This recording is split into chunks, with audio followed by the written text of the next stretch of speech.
멘토입니다. 오늘 방송할 거는 극동유화에 대해서 방송하려고 합니다. 석유 유통 도매 소매업을 하고 윤활유 관련돼서 관련 사업을 하고 있고, 그리고 뭐 아스팔트 사업부를 영위하고 있습니다. 그리고 중국의 극동유화 윤활유 관련 중국 내 판매를 하고 있다, 이런 부분들 있고요. 지금 최근 주가로 보면은 이격도가 좀 많이 벌어지면서 급격하게 좀 오른 경우가 있었습니다. 원래 한 3,500원에서 한 5,000원까지 슬금슬금 오르다가 갑자기 쭉 떨어졌다가 V자로 급격하게 상승하는 부분들이 있습니다. 최근 한 1년간은 거의 횡보하다가 요즘에 좀 반응이 있죠. 거래량이나 이런 거 봤을 때는 액션이 좀 있었습니다. 그래서 이 기업에 뭔가 장단점이 있는지 한번 살펴보고자 합니다. 시총 1800억 정도로 그렇게 크지는 않고요. 관계인 40% 정도 갖고 있고, 한국타이어가 8.75, 자사주 3.44 가지고 있습니다. 한국타이어가 있네요.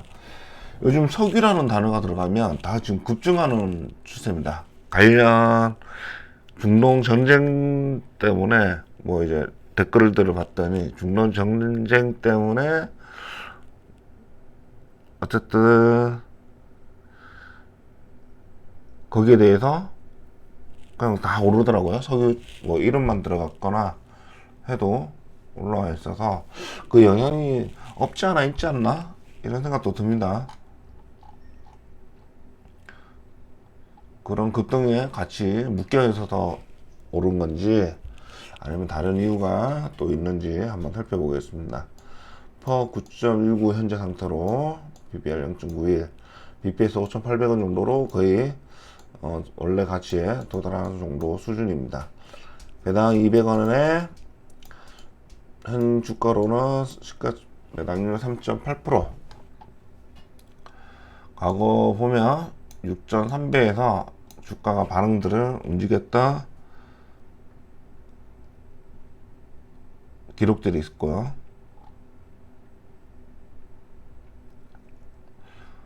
그리고 매출액은 꾸준히 상승하는 부분들이 있습니다. 영업이익도 잘 올라 있었고요.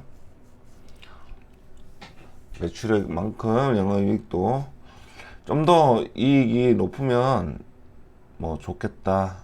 영업이익률이 2% 정도밖에 되진 않죠. 매출액에 대비해서 너무 적어서, 이런 경우에는 매출액이 줄어들어 버리면 영업이익이 확 깎이는 경우가 생길 수 있습니다. 어쨌든 자체적으로 잘 할 거지만 이익률이 워낙 낮다, 이 말은 어떤 가격 경쟁력에서 크게 발휘를 할 수는 없는 업종이었다 라고 판단할 수 있죠.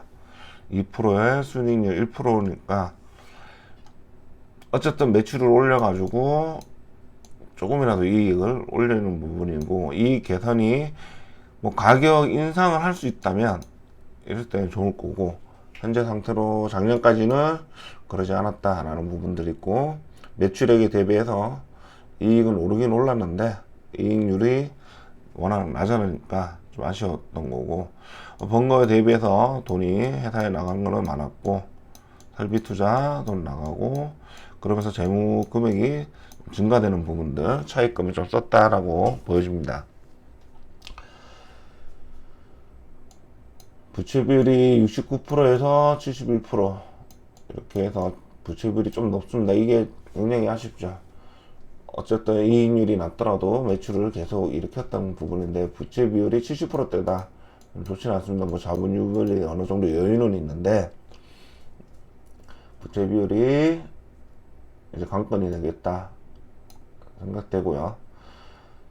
배당 성향을 봤더니 과거 매출보다 지금 현재 매출이 높은데도 불구하고 배당 성향은 아직 이제 33%좀 떨어지는 경향은 있지만, 여기 회사에서는 정액 단위로 계산을 하는 것 같습니다. 어떤 배당 성향 그대로 이익에 따라가는 것보다 배당금을 그냥 좀 증가시키는 부분이기 때문에 배당 상향하고 조금 별개로 올해도 올릴 수 있는 여력만 된다면 배당은 올려줄 거라 예상을 하고 있고요. 그럼 주가가 떨어질수록 시가 배당률의 매력은 올라갈 건데, 이런 배당을 올해도 지금 뭐 20원, 40원씩 올렸는데 얼마나 올릴 수 있을지 배당 상향 자체는 믿을 게 안 되고, 지금은 그냥 회사 마음대로 얼마 정도 책정하겠다 이런 관점에서 봐야 될 것 같습니다. 보면 매출액의 상당 부분은 석유를 유통하는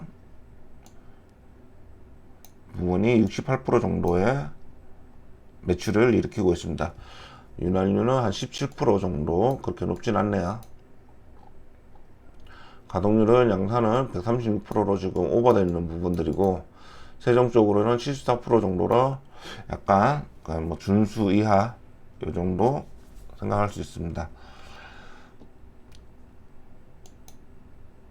지금 23년 7월부터 올해 7월부터 내년 9월까지는 15개월간 325억 원 정도의 투자를 계획을 하고 있다. 그 7월 13일 날 생산 설비를 증설을 하겠다. 그러면 앞으로 차입금이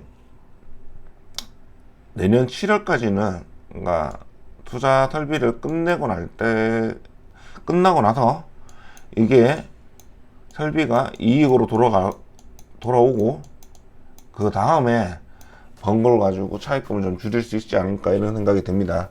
차입금이 좀 늘 수 있겠구나 예상을 할 수 있겠죠.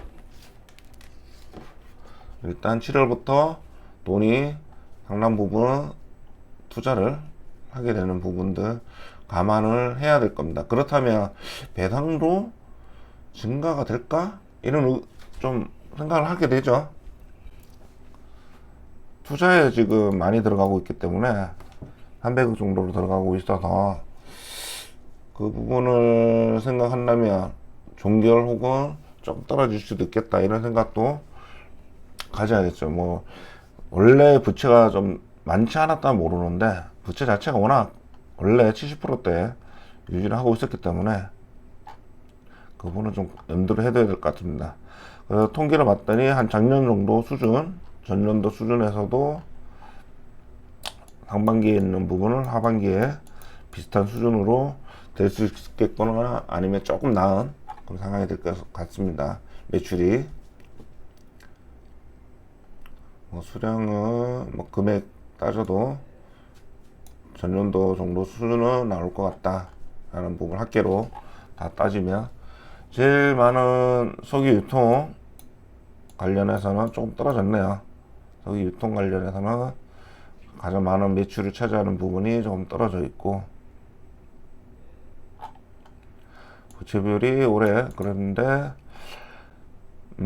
자본 총계하고 별개로 부채 총계는 올랐다. 근데 앞으로 계속 오를 가능성도 있겠습니다. 신규 설비 때문에. 부채 비율이 82% 이렇게 돼버리니까 투자 메리트가 떨어져 버리죠. 현금 증설이 많이 증가되는 부분들, 현금 매출,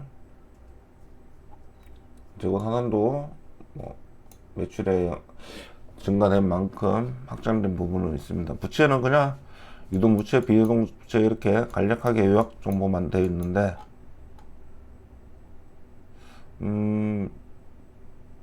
매출 채권 빼고 어쨌든 부채는 조금 높은 편으로 되어 있는 부분이고, 그래서 최종적으로 주당 순이익이 269원 정도로 나와 있습니다.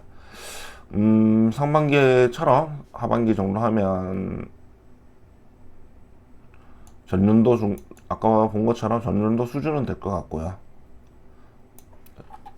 매출이나 영업이익은 그 정도 될 것 같은데, 신규 사업으로 인해서 아마 차입금이 더 줄진 않을 것 같습니다. 결론적으로는 영업활동 현금 흐름은 작년에 대비해서 현금이 많이 들어왔다. 회사에서 많이 들어왔고, 나가는 돈은 앞으로 더 증가되겠죠. 신규 설비 때문에 7월 달부터니까. 그래서 재무활동으로 현금이 들어왔는데 장기 차입금이 많이 증가되어 있습니다. 장기 차입금으로 증가되어 있는 부분들이고, 이 차입금이 조금 아쉬운 부분들입니다. 그리고 관련 종속기업들, KD 탱크 터미널 이게 적자를 보고 있는데,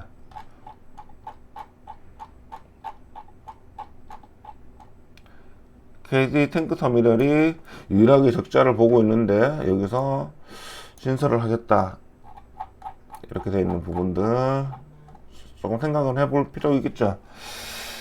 안 되는 부분에다가 투자를 한다, 잘 될 것이라 예상을 하고 하는 거겠죠. 그리고 공정가치 측정 금융자산 같은 경우에는 삼성생명, 현대HT, 삼화, 넥센 관련 있지만 그렇게 투자는 잘하는 편은 아닌 것 같습니다. 그냥 시세 원가라 따지면 비슷비슷하고, 비상장주 대부업도 들어가 있네요. 대부업은 오히려 평가가 좋은 걸로 나오는데, 요거는 좀 지켜봐야지. 일단 상장이 됐을 때 될 거고, 대부업은 상장하기 좀 어려울 거고, 상장하기 어려울 거고, 동남석유공업이 좀 취득원가에 대해서 전부가가 좀 많이 올라 있다 라는 부분들. 장기 담보로 한국산업은행, 부산은행 5%, 6%, 3%에서 6% 사이에 대출을 가지고 있습니다. 주당 순이익이 전년도 전 반기에 대비하면 좀 떨어지는 부분은 있는데, 일단 작년으로 치면은 전년도 정도 수준으로 나올 것 같습니다. 전년도 수준으로 나올 것 같고, 기간 대비해서는 우리가 생각해야 되는 거는 배당을 생각할 건데, 이 회사는 성장률을 따지는 것보다 이제 가격이 인상이 되는 부분들을 봐야 되는데, 아직 인상 부분은 보이지 않았습니다. 가격이 인상이 됐을 때 이익력이 올라갈 건데, 아직 그 부분은 그렇게 되지 않았고요. 그런 점에서는 조금 고성장을 하기에는 매출에 대한 성장을 할 수 있는데 이익에 대한 성장은 좀 더디다 이렇게 결론 내릴 수 있고, 일단 단기적으로 내년 정도까지 공장 증설이 끝날 때까지, 설비 증설이 끝날 때까지는 부채 비율이 계속 높은 상태로 유지를 할 가능성이 있습니다. 그래서 배당을 담보로 잡기에는 부채 비율이 너무 높아서 일단은 보류, 저는 이렇게 생각하겠습니다. 투자 시점은 내년 증설이 끝나고, 그걸 이익을, 부채를 상환하는데, 차입금 상환하는데 쓰는 그 시점이 좀 오히려 투자자들한테는 조금 위험도를 낮추고 투자할 수 있는 시점이 아닌가 이렇게 생각됩니다. 이렇게 오늘 방송은 마치고 다음에 찾아뵙도록 하겠습니다. 감사합니다.